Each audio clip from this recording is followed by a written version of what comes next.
Good afternoon, my YouTube friends. Theresa here.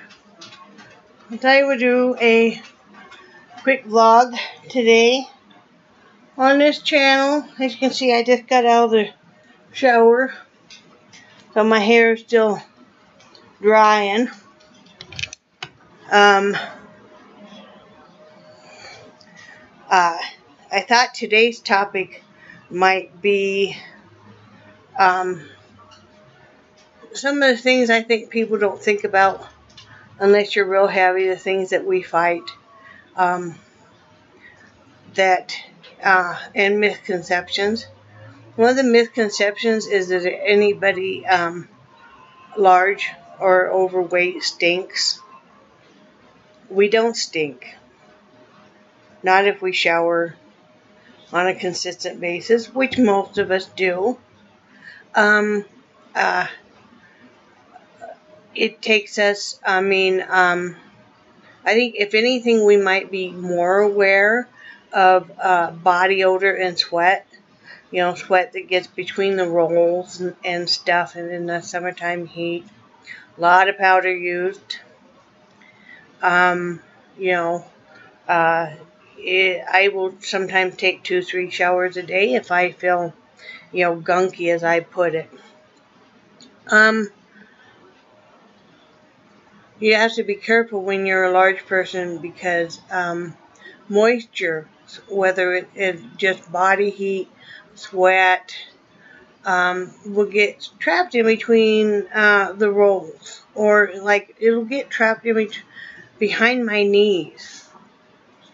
Because I'm very heavy in my legs too, so I have to put powder behind after I dry off behind my knees.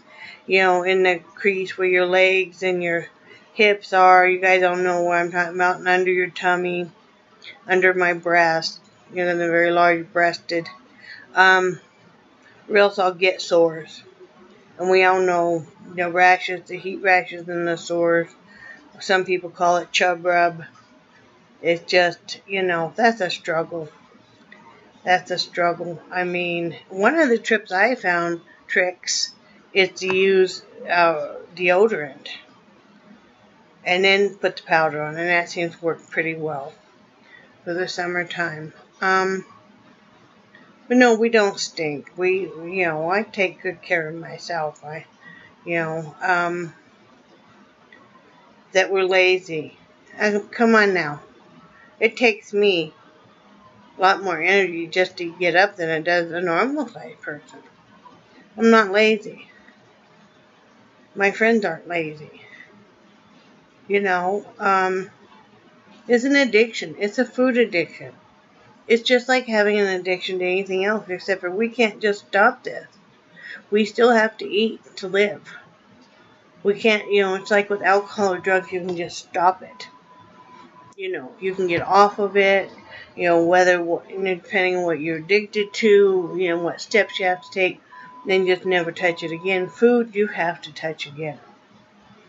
I think one of the things is people don't realize that it goes hand in hand. Eating disorders, as far as the spectrum of bulimia and being anorexic, go hand in hand with being so morbidly obese. It's just the other side of the spectrum. A lot of times when you have somebody who is morbidly obese, if you look back, maybe at some point in time they had a problem with bulimia or anorexia. I've had problems with being bulimic when I was a lot younger, for years and years. And then how I learned to control that was I just kind of went to the far end of the other spectrum. That's a whole nother subject we'll get on sometime, and I know a lot of people don't really understand that, and they're like, but that's a whole psychological issue. What I'm working hard on doing this time, as I get closer to having the RNY, is I have worked really hard on fixing what's up here. Now, this week was two years now that I'm smoke free, and I did that using the vapor system. I still vape, but there's no nicotine in here, and I do it just for flavor. It's that hand to mouth thing. Like I said, I make my own juice. There's no nicotine in it at all. But I'm 2 years free from cigarettes. So I had to conquer that addiction before I conquered the food addiction. Then I had to conquer why I eat. Why I eat was everybody, all the females in my family on my mother's side are very heavy. German rich cooking. Food is such a big emphasis. I was the president of the Clean Plate Club as a kid, and I was always highly praised for it. I remember being at my grandmother's house, and my aunt would get mad at her children and say, well, why can't you be a good eater like, they always called me Terry Ann. Why can't you be a good eater like Terry Ann? Well, 3-4 years down the road, the whole tune changed to, look how big she's getting. You know, it wasn't uncommon for me, because I loved the praise, was to eat all my meal upstairs at my grandmother's house, go downstairs, my great-grandmother lived down there, have another complete meal down there. They wouldn't even realize that I was doing this. You know, I was so proud of myself as a kid, because I could eat the most. You know. And I was my mother's eating buddy until she decided to lose weight, and then I was very shunned. I was out and out made fun of by my mother, and it was known my family did not accept the fact that I was heavy, even though, like I said, all the other women are heavy, especially my mother and father and my brother, not accepted. In fact, where they live is 2 hours from where I live. Most people do not realize that my parents have a daughter because they've hidden it. I've even had people say, are you sure? Are you sure they have a daughter? Because I know they have a son. No, yeah, I'm sure. You know, but yeah, very, very shunned, not accepted, not, you know. And even when I've lost weight before, there's just no acceptance there either. When you have to come to terms with that, you have to come to terms with, okay, that was then, and this is now. And I'm not that little girl anymore. Food can't be my best friend. So I was always taught, whenever you have a problem, don't talk about, here, have a cookie. Here, have a piece of cake. Here, have a Twinkie. Yes. You know, I've actually had to sit down and learn how to express my emotions. Because I'm so used to just taking food and just stuffing it down. Kind of like an alcoholic would reach for a drink. No, I would reach for food. And I had to learn how to even express myself, to even say how I feel about stuff in life. That has not been a real popular concept with my family. But, you know, I can't be Terry Ann anymore, who is the, you know, is the whipping girl any longer. Had to learn to stand up for myself. I had to learn that I am okay the way I am, though I know I could improve. And I think that we all need to say that we are okay the way we are now, whatever size you are, whether you're 100 pounds or 1,000 pounds. Richard Simmons one time said, and I'm a big fan of Richard Simmons. He has a lot of good qualities. One time he said, I used to watch his show when he had his show. He said, you don't forget to treat yourself well while you're losing weight. Because somebody said, oh, they didn't want to go buy any workout clothes. You know, he was doing the Sweat to the Oldies, and he was doing a segment on that. And he's like, no, you need to treat yourself well now. So what if you're going to, undergrow those clothes? You deserve it now, too. And it's always stuck with me. We can't sit around and just hate ourselves. Oh, I hate myself because I'm, you know, 400 pounds.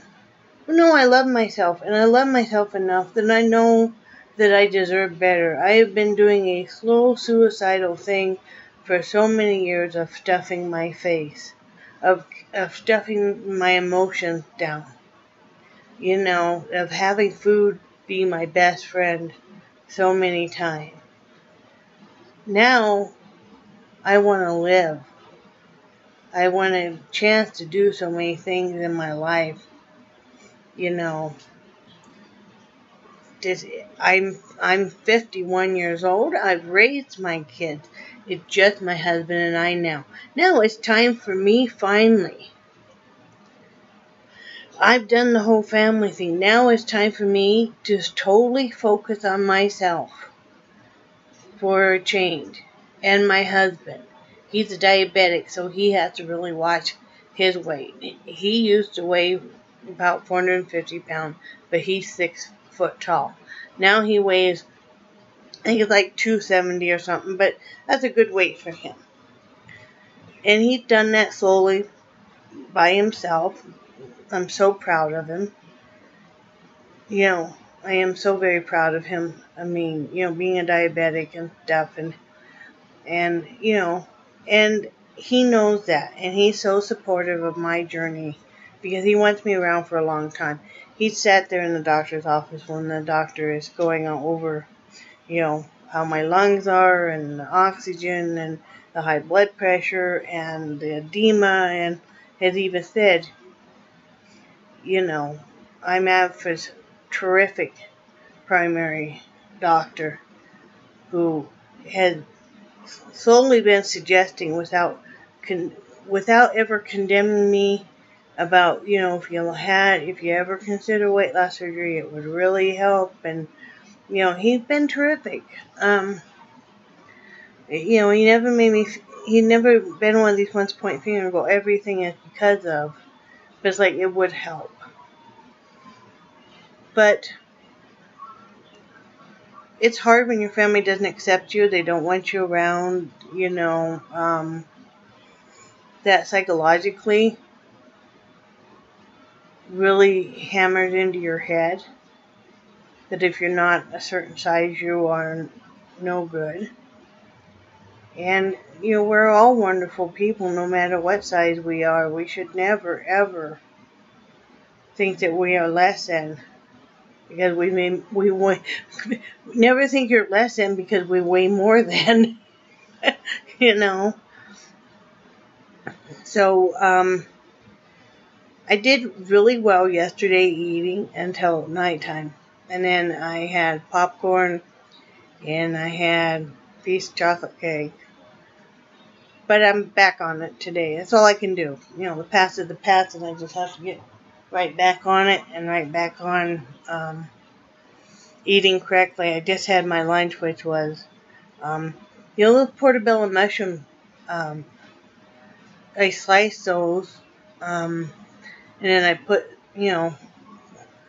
the correct amount of mozzarella cheese on it, and I melt that.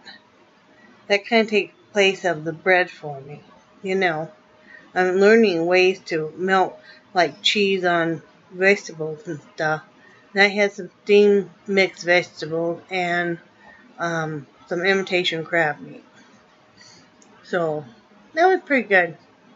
How are you all doing?